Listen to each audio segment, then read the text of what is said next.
আমরা আছি শিবচরের চর জানাজাত নামক একটা চর। এটা এখানে এসে দেখলাম প্রচুর বাদামের চাষ হয়েছে। আমরা যে ঢাকায় বাদাম খাই, চীনা বাদাম, এখানে চাষ হয়েছে প্রচুর। আপনাদের একটি বাদাম গাছ তুলে দেখাই যে কি পরিমাণ বাদাম হয়েছে আসলে, আদৌ কি অবস্থা। আমিও লাইফে ফার্স্ট টাইম দেখতেছি এটা। ওয়াও, এই যে একটু দেখাই আপনাদেরকে, এই যে বাদাম, বাদাম আমরা যেটা খাই আসলে ঢাকায়, বাদাম এটা শুকিয়ে পরবর্তীতে রিফাইন করে বিক্রি করা হয়। আমরা যেটা চীনা বাদাম হিসেবে। ভালো এই বাদাম ধরেছে, একটা গাছ তুললাম আসলে, আরো অনেকগুলো বাদাম এখানে আছে আসলে।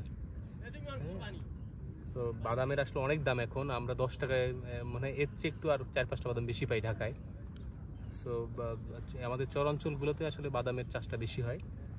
এখানে এসে আমারও প্রথম অভিজ্ঞতা এবং আপনাদেরও এই অভিজ্ঞতা শেয়ার করলাম আর কি। দেখি লাগিয়ে দিই, জানি না এটা হবে কিনা, কৃষকের একটু ক্ষতি হয়ে গেল আপনাদের দেখাতে, যে লাগিয়ে দিয়ে হবে কিনা জানি না। Thank you.